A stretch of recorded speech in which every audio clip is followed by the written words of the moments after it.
కేవలమును అద్దయా తన బలమును అద్దయా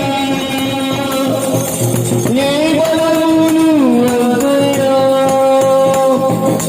తన బలము మనుషుల బలము ఏదైనను తన బలము మనుషుల బలము ఏదైనను నువ్వు ఉంటే చాలు నీ కృప ఉంటే చాలు కృప ఆవరించి నడిపిస్తే చాలు నువ్వు ఉంటే చాలు నీ కృప ఉంటే చాలు నీ కృప ఆవరించి నడిపిస్తే చాలు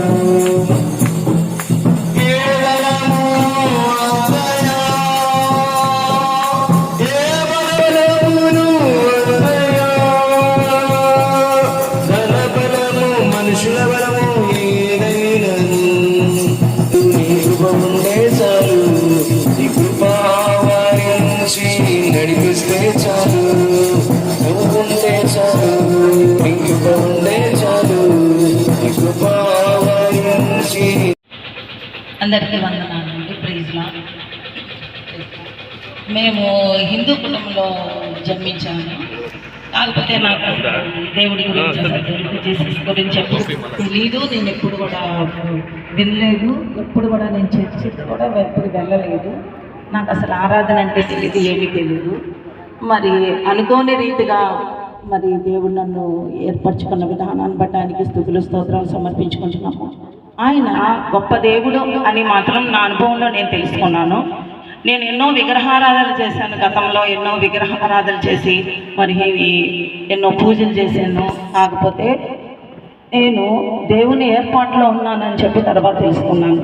గతంలో 20 years బ్యాక్ నేను కొన్ని సమస్యలతో నేను ఒక సంఘానికి వెళ్ళాం. కానీ అప్పుడు నేను దేవుణ్ణి పెద్దగా తెలుసుకోలేదన్నమాట. ఒక 6 నెలలు వెళ్ళాను చర్చికి. తర్వాత మానేశాను వెళ్ళటం. మానేసి ఇంకా మళ్ళీ మామూలుగా ఉన్నాను. అటు హిందూగా లేను, ఇటు దేవుణ్ణి ఎరిగిన దానిగా లేను. మధ్యలో ఇంట్లో దేవుని ఫోటో పటాలన్నీ తీసేసి మామూలుగా ఉన్నాను అనమాట. అటువంటి నేను కొన్ని సమయంలో మరి నా తండ్రి గారి కాలం జల్లి వెళ్ళిపోవటము, మరి నా తల్లి ఎప్పుడో కాలం జల్లి వెళ్ళిపోవటము, మరి అటువంటి పరిస్థితుల్లో నేను ఒకనొక సమయంలో నేను మంచిగా హై ఫీవర్ వచ్చి నేను బాధపడుతున్న సమయంలో నేను కన్నీరు గారుస్తూ ఉన్నాను అన్నమాట. కరోనా టైంలో అది టైఫాయిడ్ ఫీవరే అయినా సరే ఎవరు ఆదరించలేని పరిస్థితులు ఉన్నాయి అప్పుడు అనమాట. ఎవరు బంధువులందరూ మాకు నెల్లూరులో ఉన్నారు, కావల్లో ఎవరూ లేరు. నేను ఉద్యోగరీత్యా మరి కావల్లో ఉంటున్నాను. కానీ ఎవరు బంధువులు రాని సమయము, ఎవ్వరు ఆదరించని సమయము. అటువంటి సమయంలో నేను కన్నీరు గారుస్తా ఒకనొక రోజు నాకు ప్రేరేపణ వచ్చిందనమాట. అయ్యా నువ్వే నిజ దేవుడు అని నేను గుర్తెరుగుతాను, నేను బాప్టిజం తీసుకుంటాను, నాకు ఈ జ్వరం నుంచి విడుదల అని చెప్పి నేను మనసులో అనుకున్నాను. ప్రార్థన కూడా తెలియదు నాకు. మనసులో అనుకున్న తర్వాత కరెక్ట్గా ఒక 10 days తర్వాత మరి దేవుడు నన్ను దర్శించడం జరిగింది. యోహాను నీటి ద్వారా బాప్టిజం పొందాడు, పరిశుద్ధాత్మ ద్వారా బాప్టిజం పొందుదని వాక్యాలు నాకు చూపించాడు ఆయన. ఆ రోజు నుంచి మరి నేను బాప్టిజం తీసుకోవటం, మరి ఆయనలో ఎదుగుతూ ఉండటం జరిగింది. ఈరోజు మన తల్లి కానీ తండ్రి కానీ మన బిడ్డలు కానీ ఎవ్వరు కానీ మనల్ని ఆదరించిన సమయంలో ఆయన గొప్ప ఆదరించే దేవుడు అని మాత్రం నేను అందరికీ సాక్ష్యం చెప్పగలుగుతున్నాను. మరి ఎవ్వరు లేకపోయినా ఆయన ప్రేమ గొప్ప ప్రేమ అన్నమాట. యేసుక్రీస్తుని తెలియని వాళ్ళు యేసుక్రీస్తుని తెలుసుకోండి. ఆయన గొప్ప దేవుడు, జీవము గల దేవుడు. ఈ లోకంలో మనుషులు మన అర్హతలను బట్టి కొంతమంది ప్రేమిస్తారు, కొంతమంది ప్రేమించవచ్చు. ఒంటరి స్థితి చాలా భయంకరమైన స్థితి. అటువంటి స్థితిలో ఒంటరిని మహాసైన్యం చేసిన వాడనని మాట్లాడాడు ఆయన. నేను బాధపడతా ఉన్నప్పుడు ఆయన ఎన్నో వాగ్దానాలు, నేను నీకు ఉపదేశము చేసేదను, నువ్వు నడవలసిన మార్గము నడిపించేదను, నీ యందు దృష్టి ఉంచి ఆలోచన చెప్పేదనని మాట్లాడాడు ఆయన. తల్లి గర్భంలో పుట్టిన బిడ్డను మరచినా నేను నిన్ను మరవనని మాట్లాడాడు ఆయన. ఆయన స్వరాన్ని వినే చెవులు నాకు ఇచ్చినందుకు ఆయన దేవాది దేవునికి ఎంతో కృతజ్ఞతాస్తుతులు సమర్పించుకుంటున్నాను. ఈరోజు నేనున్న స్థితిలో దేవుడు నాకు ఉద్యోగం ఇవ్వచ్చు, దేవుడు నాకు ఏ లోటు లేకుండా చూడొచ్చు, కానీ ప్రేమ కరువైన రోజుల్లో మరి ఆయన ప్రేమతో నన్ను ఆయన ఏర్పరచుకున్నాడు. ఆయన శాశ్వతమైన ప్రేమ నా హృదయం అంతా గుమ్మరిస్తున్నాడు. అందుకని చెప్పి నేను బ్రతికినంత కాలం ఆల్మోస్ట్ నేను ఆల్రెడీ ఆయనతో కనెక్ట్ అయిపోయి ఆయనతో సహవాసం కలిగి ఇంకా ఈ జీవితం ఎంత ఉంటుందో నాకు తెలియదు.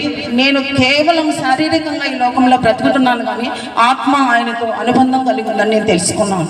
ఎంతవరకు నాకు బ్రతకాలని ఆశ అయితే లేదు. కాకపోతే మా పాప కోసం నేను ఆ పాప ఆయుష్కాల దినాలు ఉన్నంతకాలం బ్రతకాలని ఒకటి ఆశ బతుకుతున్నాను. ఈ లోకంలో బ్రతుకుతున్న నా హృదయం అంతా ఆయనతోనే అనుసంధానం కలిగి ఉంటుంది అనమాట. ఎందుకనంటే మనల్ని ఓదార్చే దేవుడు, కనికరించే దేవుడు, మన యొక్క దళం మనల్ని పరలోకానికి చేర్చలేదు. అయ్యా మీరు ఇక్కడున్న వాళ్ళు ఒకసారి వినండి అమ్మా, మీరు ఒక్కసారి అయ్యా నువ్వు నాకు ఎరగని దేవుడు, మీరు నాతో మాట్లాడంటే ఆయన మాట్లాడే దేవుడు, జాలి గల దేవుడు. మనుషులు ఎవరు జాలి చూపించరయ్యా, ఎవ్వరు జాలి చూపించరు. ఆయన జాలి గల దేవుడు, ప్రేమ స్వరూపి. అట్లాంటి ప్రేమ ఎవ్వరు చూపించరని లోకంలో నేను ఈ సభాముఖంగా చెప్పగలుగుతున్నాను. ఎందుకంటే ఆయన ప్రేమను అనుభవిస్తేనే తెలుస్తుంది. యెహోవా ఉత్తముడని రుచి చూచి తెలుసుకోనడని ఆయన ప్రేమను అనుభవిస్తేనే తెలుస్తుంది అనమాట. అటువంటి మీరు కూడా దేవుని తెలుసుకోండి. మరి ఆదివారం సంఘానికి వెళ్ళండి, నమ్మకంగా ఆయన సిలువను మోయాలని నేను చెప్తున్నాను. నమ్మకంగా ఆయన సిలువను మోయ, నమ్మకమైన వారికి నిండైన దీవెనలు ఇస్తాడు. ఆయన ఏదో డబ్బు ఇస్తాడని ఆయన దగ్గరికి రాకూడదు, అవసరాల కోసం అసలు ఆయన దగ్గరికి రాకూడదు. ఆయన ఎప్పుడూ మనం ఆయన ప్రేమిస్తూనే ఉండాలి.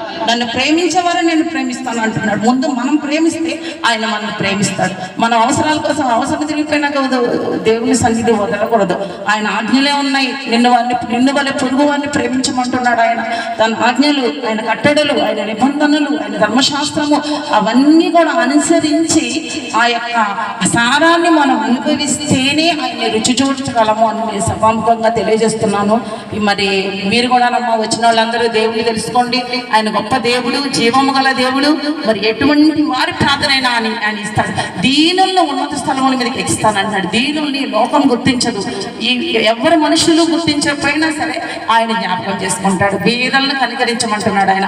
బీదల్ని జ్ఞాపకం చేసుకుంటాడు, దీనుల్ని జ్ఞాపకం చేసుకుంటాడు, అల్పుల్ని జ్ఞాపకం చేసుకుంటాడు, కృంగిన వారిని జ్ఞాపకం చేసుకుంటాడు, అనాథుల్ని జ్ఞాపకం చేసుకుంటాడు, విడవబడిన వారిని జ్ఞాపకం చేసుకుంటాడు, తృణీకరింపబడిన వారిని జ్ఞాపకం చేసుకుంటాడు, విధవరాలని జ్ఞాపకం చేసుకుంటాడు ఆయన. అటువంటి గొప్ప దేవుడు మీరందరూ తెలుసుకోవాలని నేను చెప్తున్నాను. ఆ దేవుణ్ణి కలిగి ఉండడం ధన్యత. యెహోవా నరుడుగా, యెహోవా దేవుడుగా గల నరుడు ధన్యుడని వాక్యం చెప్తుంది. అటువంటి దేవుణ్ణి కలిగి ఉండడం మన ధన్యత. దేవుడు మనకి ఇచ్చిన సంపద మన ధన్యత కాదు. మనకి అంత సంపద ఉన్నా కూడా ఆ సంపద దేనికి అక్కరగా రాదు. హృదయాన్ని నెమ్మదివ్వలేదు ఆ సంపద. మనం ఎన్ని సంపాదించుకున్నా, ఈ రోజు నేను నెలకి కావలసినంత అమౌంట్ సంపాదించుకుంటాను, కాదు నా హృదయానికి నెమ్మదిచ్చేది ఆయనే, నా హృదయాన్ని ఓదార్చేది ఆయనే. ఆయన ప్రేమ నన్ను బ్రతికిస్తుందని చెప్పి ఈరోజు సభాముఖంగా చెప్తున్నాను. అయ్యా మీరు కూడా దేవుణ్ణి తెలుసుకోండి, ఆయన గొప్ప దేవుడని తెలుసుకోండి. ప్రతి స్థితిలో కూడా నువ్వున్న స్థితిలోనే నీకు ధైర్యాన్ని ఇస్తాడు, తినడానికి ఆహారాన్ని ఇస్తాడు. మీకు వస్త్రాలు లేవా, ఆహారం లేదా, ఆయన అడగండి. కొండల వైపు కళ్ళెత్తి చూడమంటున్నాడు ఆయన. దావీదులాగా కొండల వైపు కళ్ళెత్తి చూసి ఆయన కొనకనే నిద్రపోలే దేవుడు. ఒక క్షణం కూడా మన కోసం కొనకడు ఆయన. కునికి నా బిడ్డలు ఏమైపోతాడో అని చెప్పి మన ఎంతో దృష్టి గురించి ఆలోచన చెప్పే దేవుడు. కాబట్టి మీరందరూ కూడా దేవుణ్ణి తెలుసుకోండి. మరి నేనున్న స్థితిలోనే నన్ను ఎంతో ఆదరిస్తున్న దేవుడు, మరి మమ్మల్ని బహుగా ప్రేమిస్తున్న దేవుడు, మరి మా స్థితి అంతా ఎరిగిన దేవుడు. మనుషులకి ఎవరికి నా పైనుండే రూపమే తెలుస్తుంది, కానీ నా హృదయం రహస్యాలు ఆయన తెలిసిన దేవుడు ఆయన. అందుకని చెప్పి అటువంటి గొప్ప దేవుణ్ణి నమ్ముకోమని చెప్పి మీ అందరికీ చెప్తున్నానమ్మా. మీరు కూడా ఆయన నిజ దేవుడు, ఆయన నమ్ముకోండి, ఆయన సన్నిధికి వెళ్ళండి. మరి మన బైబిల్లో మన బైబిల్లో ధనవంతుడు లాజరు ఉన్నాడు. మరి ధనవంతుడు ఎంతో ధనముతో, ఎంతో విలాసవంతముగా, ఎంతో ధనముతో ఆయన బ్రతికాడు. కాకపోతే చివరికి ధనవంతుడు నరకానికి వెళతాడు, లాజరు ఆయన పరలోకానికి వెళతాడు. పరలోకానికి వెళ్ళటానికి మార్గము మనం సంపాదించే ధనము కాదు, మనం బ్రతికే బ్రతుకు కాదు, భయభక్తులతో ఉండాలి. దేవుని ఎడల భయభక్తులు కలిగి ఉంటేనే పరలోక రాజ్యానికి అర్హులు అనమాట. మీరందరూ కూడా పరలోక రాజ్యానికి వెళ్ళడానికి ప్రయాసపడండి. దేవుణ్ణి తెలుసుకోండి, నిజ దేవుణ్ణి తెలుసుకోండి. జీవము గల దేవుడు ఆయన, మాట్లాడే దేవుడు ఆయన. అట్లాంటి దేవుడు, నేను నిజంగా మరి అన్య కుటుంబం నుంచి వచ్చాను. మా కుటుంబాలు ఎన్నో ఉన్నాయి, నేను ఒక్కదాన్నే రక్షణ పొందిన దాన్ని. అందరి కోసం ప్రార్థన చేస్తాను. మరి అటువంటి దేవుణ్ణి కలిగి ఉన్న ధన్యత. ఒకప్పుడు నా బంధువులు, నా అక్క చెల్లెళ్ళు, నా అన్నదమ్ములు కొద్దిగా బాధపడ్డారు, ఏంటి అమ్మాయి ఇలా బాప్టిజం తీసేసుకుంది మాకు చెప్పకుండా అని. అటువంటి వాళ్ళు ఈరోజు ఏమంటున్నారంటే ఆదివారము అమ్మాయి రాదు, చర్చికి వెళ్తుంది అంటున్నారు. మరి మనం వెళ్ళాలన్న ఆదివారం ఒక్క ఇంటి దగ్గర ఉండదు అంటున్నారు. మరి వాళ్ళు నా నిజదేవుని, నా ప్రేమని వాళ్ళు తెలుసుకున్నారు అనమాట. అమ్మాయి చర్చికి వెళ్తుంది అని అందరూ ఎవరేం అనట్లే. ఎందుకంటే నేనున్న స్థితి, నా యొక్క సంతోషం, ఆయన ఏందే ఆనందం. ఎక్కడ ఈ లోకంలో ఆనందం లేదు. ఒక గంట సినిమాకి వెళ్తావు, ఒక 3 గంటల సినిమాకి వెళ్తావు, అంతవరకే ఆనందం. కాసేపు పార్టీకి వెళ్తావు, అంతవరకే ఆనందం. మనం ఏదన్నా బట్టలు కొనుక్కుంటాం, అంతవరకే ఆనందం. మన ఆనందము ఈ లోకంలో కొద్ది వరకే చూస్తాం. కాకపోతే పరిపూర్ణంగా హృదయాన్ని పరిపూర్ణంగా ఆనందం ఆయన దగ్గరే పొందుకోగలవని చెప్పి నేను చెప్తున్నాను. ఆయన ఎన్నో ఆనందించడం మన ధన్యత అనమాట. అటువంటి గొప్ప దేవుడి నమ్మ మీరు ప్రతి ఒక్క మీరందరూ కూడా దేవుడిని తెలుసుకోండి, నిజ దేవుడని. మీరు కూడా దేవుడి సన్నిధికి వెళ్ళండి, మోకరించండి, ప్రార్థించండి. ఆయన పరలోకానికి మీకు మార్గమై ఉన్న దేవుడు ఆయన అని ఈ చిన్న సాక్ష్యాన్ని దేవుడు దీవించిన కాక. ఆమేన్.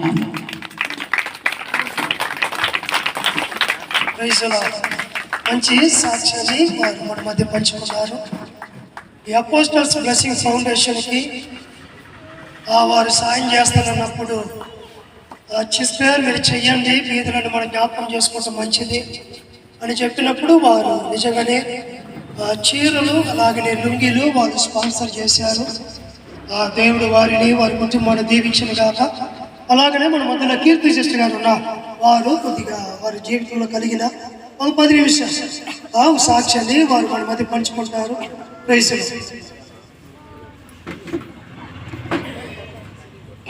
దేవుని నామానికి స్తోత్రములు చెల్లిస్తున్నాము.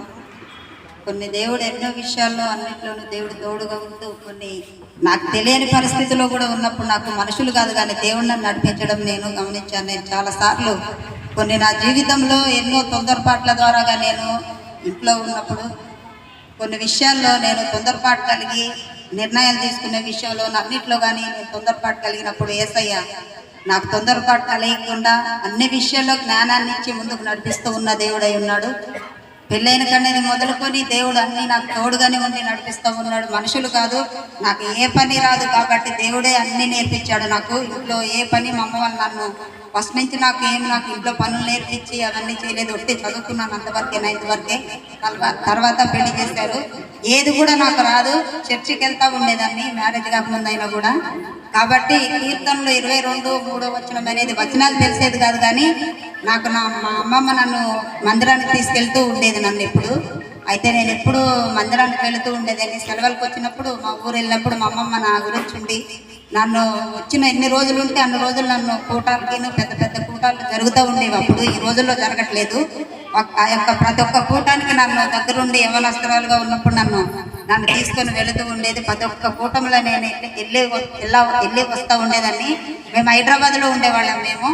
అయితే సెలవులు వచ్చినప్పుడల్లా మా అమ్మమ్మ నన్ను దగ్గరుండి నన్ను అన్ని విషయాల్లో ఆత్మీయతలో ముందుకు నడిపించింది. నన్ను దగ్గరుండి అన్ని విషయాల్లో, మీటింగ్ల విషయాల్లోనూ, ప్రార్థనల విషయాల్లోనూ అన్నింటిలోనూ నాకు ముందుండి నన్ను ముందుకు నడిపించింది. ఈ స్థితిలో మేము ఉన్నామంటే కూడా ఆత్మీయతలో మేము దేవుణ్ణి నమ్ముకొని ఉన్నామంటే కూడా స్టార్టింగ్ నుంచి కూడా మేము ఏంటంటే మా అమ్మమ్మ వల్ల ప్లస్ మేము ఆత్మీయతలో బలపడ్డామంటే అన్నిట్లో ఆత్మానుసారంగా, శరీరానుసారంగా ఆత్మీయతలో బలపడ్డామంటే ఈ అపోస్తల బ్లెస్సింగ్ మందిరానికి వచ్చినప్పుడు మాత్రమే మేము చెప్పగలుగుతాను. నేను మా స్థితిని మార్చిన యేసయ్య ఈ మందిరానికి వచ్చినప్పుడు మా స్థితిగతులు మార్చివేసిన దేవుడు.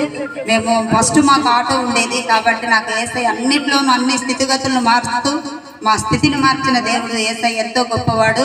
అయితే అన్ని విషయాల్లో మాకు తోడుగా ఉంటూ అన్ని విషయాలు, ఆరోగ్యం విషయంలోనూ, పిల్లల చదువుల్లోనూ మాకు ఒక పెద్ద కుమారుడు ఉంటే అభిషేక్కి ఒక 35 లక్షలు కట్టాలి, ఫ్రీ సీట్ రావాలంటే అది సామాన్యంగా అది దేవుడు ఇచ్చింది. అది గొప్ప కార్యం చేశాడు మాకు, మా కుటుంబం విషయంలో. అయితే దేవుడు ఎంతగానో ఆ దేవుడు చేసిన కార్యం నేను మర్చిపోలేను. 35 లక్షలు 40 లక్షలు అలాగా కట్టాలంటే మేము కట్టే స్థితి లేము మేము. కాబట్టి యేసయ్య అభిషేక్ విషయంలో ఒక గొప్ప కార్యాన్ని దేవుడు చేశాడు, నేను మర్చిపోలేను. ఒక బండి విషయంలోనూ దేవుడు, మా యొక్క భర్త విషయంలో, కాపాడే విషయంలోనూ, అన్ని విషయాల్లోనూ దేవుడు తోడుగా ఉంటూ మా కుటుంబంలో తండ్రి ఆత్మీయ స్థితిలోనూ, శరీరానుసారంగా అన్నింటిలో మాకు ముందు మా కుటుంబాన్ని బలపరిచి నడిపిస్తూ ఉన్నాడు. మాకు మంచి ఆరోగ్యం విషయంలోనూ అన్ని ముందుండి నడిపిస్తూ ఉన్నాడు. అంత మాత్రమే కాకుండా నేను మ్యారేజ్ కాకముందు యవనస్తురాలుగా ఉన్నప్పుడు నేను చదువుతున్నప్పుడు నేను ఇక్కడ చూస్తున్న వాళ్ళ బీద వాళ్ళని చూసి నేను చాలా ఆనందిస్తున్నాను. ఎందుకంటే నేను 1 నుంచి 4 తరగతి వరకు ఇంగ్లీష్ మీడియంలో చదివాను. ఇంకా మా నాన్న అన్నాడు, నేను ఫీజు కట్టలేనమ్మా, నువ్వు ఇంగ్లీష్ మీడియంలో వద్దు, ఇంకా గవర్నమెంట్ స్కూల్లో జాయిన్ అవ్వన్నప్పుడు ఒక పెద్ద స్కూల్ ఉంది హైదరాబాద్లో. అయితే 5వ తరగతి నుంచి 9వ తరగతి అక్కడ చదువుతూ ఉండేవాడిని. అయితే మా అమ్మ వాళ్ళు 10 రూపాయలు మాత్రమే నాకు ఇచ్చేవాళ్ళు కొనుక్కోవడానికి. అయితే నేను ఏం చేసేదాన్ని అంటే ఆ డబ్బుల్ని నేను కొనుక్కుందామని ఆశతో నేను తీసుకొచ్చినప్పుడు చాలా మంది నేను వస్తున్న రోడ్లో ఇక్కడ నుంచి ఆ చివరి దాకా రోడ్లో లైన్గా కూర్చొని ఉండేవాళ్ళు. కాలు లేని వాళ్ళు ఉండేవాళ్ళు, కళ్ళు లేని వాళ్ళు ఉండేవాళ్ళు, వస్త్రం లేని వాళ్ళు ఉండేవాళ్ళు. ఇలాగా రకానికి ఒక వాళ్ళు అందరు లైన్గా కూర్చొని ఉన్నప్పుడు అందరు అమ్మ అమ్మ నాకు డబ్బులు, అమ్మ అమ్మ నాకేంటి అని చేతులు చెప్తా ఉండేవాళ్ళు. నేను కొనుక్కొని తిందామని తీసుకొని వెళ్ళినప్పుడు నాకు ఆశ ఉండేది కదా. ఎందుకంటే వాళ్ళు చూసినప్పుడు నేను ఎన్ని సంవత్సరాలు అయితే అక్కడ నేను చదువుతూ ఉన్నాను, అన్ని సంవత్సరాలు నేను పేదలకి నా దగ్గర కలిగిందే నేను ఇచ్చేదాన్ని. వాళ్ళు రోజు వచ్చే టయానికి వాళ్ళు అక్కడ కనిపెట్టుకొని ఉండి అందరూ అందరు ఇచ్చేవాళ్ళు కాదు, అయితే కనిపెట్టుకొని ఉండి అందరూ అమ్మ అమ్మ నాకు ఏంటమ్మా అని అందరు చేతులు చాపుతూ ఉండేవాళ్ళు. అప్పుడు నేను ఆ సమయంలో నేను కొనుక్కోవడానికి తెచ్చుకున్న 10, 20 ఉన్నా నేను కొనుక్కోలేదు. నేను 5 నుంచి 9 దాకా అక్కడ చదువుకున్నా కూడా నేను ఆ సమయంలో నేను చదివినన్ని దినాలు కూడా నేను పేదలకు నేను సహాయం చేశాను. ఇంకా అలాగే ఆ రీతిగా నేను దేవుడికి ఎంతగానో నేను ఆనందపడుతున్నా వాళ్ళకి సహాయం చేశాను కాబట్టి. దేవుని నామానికి మహిమ కలుగును గాక. ప్రైజ్లా. మీ దగ్గర వీడియో కానీ ఉంటే వీడియో తీయండి, ఎందుకంటే ఇది చాలా ప్రాముఖ్యమైనటువంటి మాట. ఇప్పుడు చెప్పేటువంటి ఈ మాటలు అవి చాలా ప్రాముఖ్యమైనటువంటి మాటలు. ఈ ఫౌండేషన్ గురించి కొన్ని మాటలు మీకు చెప్పాలని ఆశపడుతూ ఉన్నాను. ఈ అపోస్టల్స్ బ్లెస్సింగ్ ఫౌండేషన్ అనేది 2019వ సంవత్సరంలో ప్రారంభించబడింది. ఎప్పుడు ఇది ప్రారంభించబడింది, ఏ స్థితిలో ఇది ప్రారంభించబడింది, దేని కొరకు ఇది ప్రారంభించబడిందంటే, ఈ అపోస్టల్స్ బ్లెస్సింగ్ ఫౌండేషన్ అనేది ఎప్పుడు ప్రారంభించబడిందంటే, కరోనా వచ్చింది చూడండి, కరోనా వైరస్ వచ్చింది కదా, ఆ కరోనా వైరస్ అప్పుడు ఇది ప్రారంభించబడింది. ఎందుకు కరోనా వైరస్ అప్పుడు ఇది ప్రారంభించబడిందంటే, ఎక్కడికి ప్రయాణాలు లేవు, అక్కడికక్కడికి అన్ని ఆగిపోయాయి. ట్రైన్స్ ఆగిపోయాయి, బస్సులు ఆగిపోయాయి, 2 వీలర్లు ఆగిపోయాయి, ఆటోలు ఆగిపోయాయి, పక్కింటి వారికి వెళ్ళకూడదు. ఇలాగ ఆగిపోయినటువంటి స్థితిలో దేవుడు మాకు ఒక గుర్తు చేశాడు. ఏం గుర్తు చేశాడంటే, మనమే ఇలాగున్నామంటే మనకంటే పేదవాళ్ళు అడుక్కునేటువంటి వారి పరిస్థితి ఎలాగుంటుంది అనేటువంటి ఆలోచన దేవుడు నాకు దయచేశాడు. అప్పుడు ప్రారంభించినప్పుడు కొద్ది మందితో ప్రారంభించా. ఏం చేసామంటే ప్రతి నెల 2వ ఆదివారము ఏం చేసేవారు అంటే చర్చిలో భోజనాలు వండేవారు. ప్రతి నెల 2వ ఆదివారము చికెన్ బిర్యానీ భోజనాలు వండేవారు. ఆ భోజనాలు వండుతూ ఏం చేసేవారు అంటే ముందు సంఘములో పాత్రలు కడుగుతూ ఉంటారు. పాత్రలు కడిగే వాళ్ళకి ఏం చేస్తుంటామంటే ఆ భోజనం ఇస్తా ఉన్నారు. కానీ దేవుడు నాకు ప్రేరేపించిండు. ఎందుకంటే సంఘానికి వచ్చే వాళ్ళు ఒకళ్ళకు బాగున్నారు కదా, సరే ముక్కు ముఖం తెలియనటువంటి చాలా మంది పేదలు ఒక్క పూట భోజనానికి చాలా మంది భోజనాలు పెడుతున్నారు, పులిహార పెడుతున్నారు, తర్వాత పాడైపోయినటువంటి భోజనాలు పెడుతున్నారు, ఇలాంటి భోజనాలు పెడుతున్నారు. సరే మనం యొక్క ఫౌండేషన్ ద్వారా మన మందిరం ద్వారా ఎందుకు మనం ఇంట్లో చేసుకుంటున్నట్టుగా ఒక పూట చికెన్ బిర్యానీ వారికి వేడిగా రుచికరంగా పెట్టకూడదు అనేటువంటి ఆలోచన దేవుడిచ్చా. పొట్లాలు కట్టాము, వాటర్ బాటిల్స్, ఇలాగ ప్లేట్స్, వాటన్నిటిని తయారు చేసుకొని బండిల మీద 2 వీలర్స్ లో ఏం చేసేవాళ్ళం అంటే ఎక్కడున్నారని కొంతమంది అక్కడక్కడ షాపుల దగ్గర, కొట్ల దగ్గర, ప్లాట్ఫారంలలో అక్కడక్కడ పడుకొని ఉంటే, రైల్వే స్టేషన్ దగ్గర, బస్ స్టాండ్ దగ్గర బ్రిడ్జిల మీద పడుకుంటుంటే వాళ్ళ దగ్గరికి వెళ్ళి లేపి అయ్యా ఇదిగోండి భోజనము అని చెప్పి ఇస్తూ ఉన్నాం. దేవుడి మహాకృపను బట్టి ఆ పైన 1వ తారీఖు వరకు 54 నెలలు పూర్తి చేసుకునేదానికి దేవుడు కృపనిచ్చాడు. 54 నెలలు మేము 2 వీలర్లలో వెళ్ళి ఆ బీదలకు చికెన్ బిర్యానీ కానీ, మజ్జిగ ప్యాకెట్లు కానీ, అరటిపళ్ళు కానీ, స్వీట్ కానీ ఇవన్నీ పంచడానికి దేవుడు కృపనిచ్చాడు. 2024వ సంవత్సరము ఈ బెడ్షీట్లు మనం ఇచ్చాం. 2025 సంవత్సరము బెడ్షీట్లు మనం ఇచ్చాం. ఈ 2026 సంవత్సరము కూడా బెడ్షీట్లు మనం ఇస్తున్నాం. ఈ బెడ్షీట్లు మన సంఘాన్ని ప్రేమిస్తున్నటువంటి గవర్నమెంట్ హాస్పిటల్లో పనిచేస్తూ రిటైర్డ్ అయినటువంటి లక్ష్మీ ప్రసన్న మేడం గారు ప్రతి సంవత్సరము మనకి ధారాళముగా ఈ బెడ్షీట్ సాయం చేస్తూ ఉన్నారు. దేవుడు వారిని వారి కుటుంబాన్ని దీవించి ఆశీర్వదించాలని మనసారా కోరుకుంటూ ఉన్నాడు. అంత మాత్రమే కాదండి, ఆ టీచర్ గారు ఈ అపోస్టల్స్ బ్లెస్సింగ్ ఫౌండేషన్ సాయం చేశారు. 54 నెలలు మన మధ్యలో ఉన్నటువంటి కరుణా సిస్టర్ గారు వారికి కలిగినది పేదలకి నేను కొంత కాడికి ఇస్తానని చెప్పని 54 నెలలు ఎప్పుడైతే మేము ప్రారంభించామో ఇప్పుడు వరకు ఆపకుండా ప్రతి నెల కరెక్ట్ గా ఇస్తూ ఉన్నారు. వారు మాత్రమే కాదండి, మా యొక్క అపోస్టల్స్ బ్లెస్సింగ్ ఫౌండేషన్ కి ఎన్ని ప్యాకెట్లు అయితే ఉంటాయో అన్ని ప్యాకెట్లకి కలిగినటువంటి వాటర్ బాటిల్స్ మన మధ్యలో ఉన్నటువంటి ఆ కీర్తి సిస్టర్ వాళ్ళు స్పాన్సర్ చేస్తూ ఉన్నారు. ఇలాగా ఆ ప్రార్థన చేస్తూ సాయం చేస్తున్నటువంటి వారిని దేవుడు దీవించి ఆశీర్వదించిన గాక. ప్రార్థన చేసుకుందాం. ఈ అపోస్టల్స్ బ్లెస్సింగ్ ఫౌండేషన్ సహాయం చేస్తున్న ప్రతి ఒక్కరికి ఈ అపోస్టల్స్ బ్లెస్సింగ్ ఫౌండేషన్ ద్వారా వారికి శుభములు తెలుపుతూ ఉన్నారు. దేవుని చిత్తమైతే ఈ అపోస్టల్స్ బ్లెస్సింగ్ ఫౌండేషన్ ని రిజిస్ట్రేషన్ చెయ్యాలనుకుంటున్నాము. ఆ రిజిస్ట్రేషన్ కి నేను ఫౌండర్ గా ఉంటాను, లక్ష్మీ ప్రసన్న మేడం గారు ప్రెసిడెంట్ గా ఉంటారు. ఆ తర్వాత ట్రెజరర్ సెక్రటరీని ఎవరైతే దేవుడు నియమించాలని కోరుకుంటున్నాడో వారిని దేవుడు ట్రెజరర్ గాను సెక్రటరీ గాను నియమించబోతూ ఉన్నారు. దేవుని చిత్తమైతే ఈ అపోస్టల్స్ బ్లెస్సింగ్ ఫౌండేషన్ ని గొప్పగా దేవుడు ఆశీర్వదించబోతున్నాడు. చెన్నైలో కూడా అక్కడక్కడ భోజనాలు పెడతా ఉన్నాడు. ప్రేమైన వాళ్ళరా, అని ఫోటోస్ తీయటం లేదు, కానీ చెన్నైలో కూడా భోజనాలు నాకు సమయం దొరికినప్పుడంతా తీసుకెళ్లి ఇస్తూ ఉంటున్నాడు చెన్నైలో. అలాగే కావలి పట్టణంలో ఈ యొక్క అపోస్టల్స్ బ్లెస్సింగ్ ఫౌండేషన్ యొక్క పేదల కార్యక్రమములు జరుగుతూ ఉన్నాయి. మీరు మర్చిపోవద్దండి, ప్రార్థన చేయండి. దేవుడి మిమ్మల్ని దీవించిన గాక. ప్రార్థన చేసుకుందాం. ఈ యొక్క అపోస్టల్స్ బ్లెస్సింగ్ ఫౌండేషన్ యొక్క కార్యక్రమ ముగింపులోనికి మనం వస్తూ ఉన్నాం. ప్రార్థన చేసుకుందాం. నీ ప్రేమే నన్ను ఆదరించేను, నీ ప్రేమే నన్ను ఆదరించేను, సమయోచితమైన నీ కృపయే నన్ను కాచి కాపాడెను, నీ కృపయే కాచి కాపాడెను, సమయోచితమైన కాచి కాపాడెను, నీ కృపయే కాచి కాపాడెను, నీ ప్రేమే నన్ను ఆదరించెను, నీ ప్రేమే నన్ను ఆదరించెను, చీకటి కిరణాలలో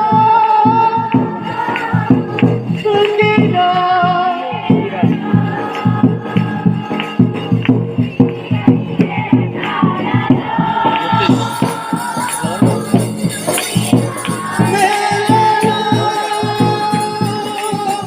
ఉదయించెను నీ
కొలబడి లేదు.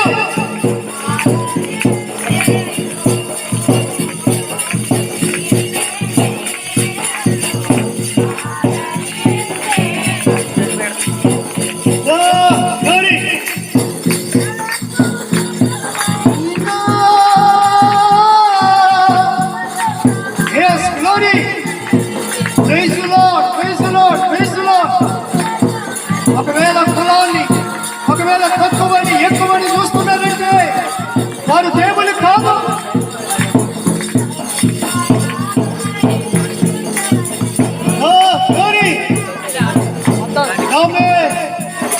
యేసు ప్రభు చూపులో యేసు ప్రభు దృష్టిలో అందరూ ఒకటే. యేసయ్యా అన్ని మతాలు ఒకటే. ప్రభువా నీకు స్తోత్రము నాయనా.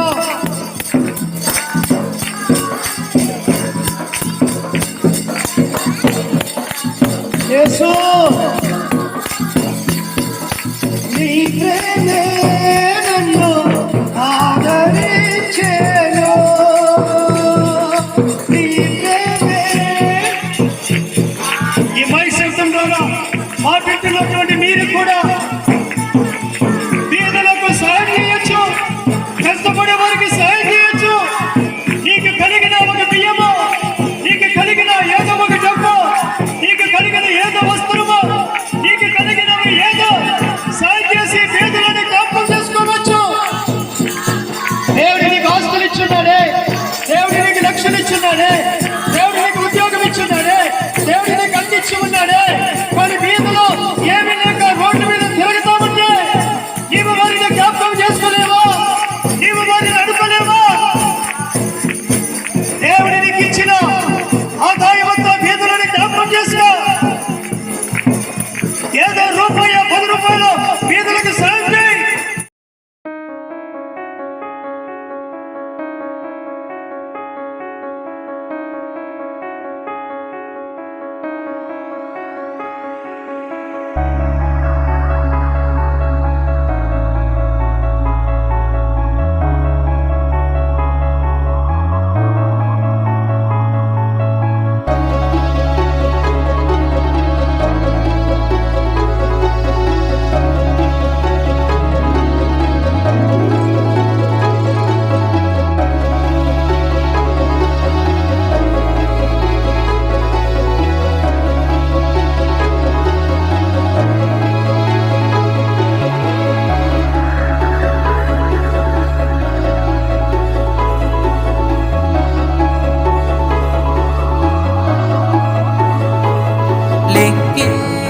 లెక్కించలేని స్తోత్రము దేవా ఎల్లప్పుడూ నే పాడెను.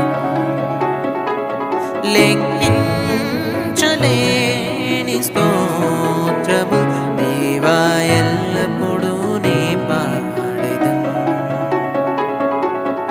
ఇంతవరకు నా బ్రతుకులో నీవు చేసిన మేలకై, ఇంతవరకు నా బ్రతుకులో నీవు చేసిన మేలకై లెక్కించలేని స్తోత్రము దేవా ఎల్లప్పుడూ నే పాడెను. లెక్కించలేని స్తోత్రము దేవా ఎల్లప్పుడూ నే పాడెను.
చలిగాలి మంచును భూమిలో ఉన్నవన్నీ దేవా నిన్నే పొగడును భూమిలో ఉన్నవన్నీ దేవా నిన్నే పొగడును లెక్కించలేని స్తోత్రము దేవా ఎల్లప్పుడూ నీ పాడెదను లెక్కించలేని స్తోత్రము దేవా ఎల్లప్పుడూ నీ పాడెదను ఇంతవరకు నా బ్రతుకులో నీవు చేసిన మేలకై ఇంతవరకు నా బ్రతుకులో నీవు చేసిన మేలకై లెక్కించలేని స్తోత్రము దేవా ఎల్లప్పుడూ నీ పాడెదను లెక్కించలేని స్తోత్రము దేవా ఎల్లప్పుడూ నీ పాడెదను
లెక్కించలేని స్తోత్రము దేవా ఎల్లప్పుడూ నీ పాడెదను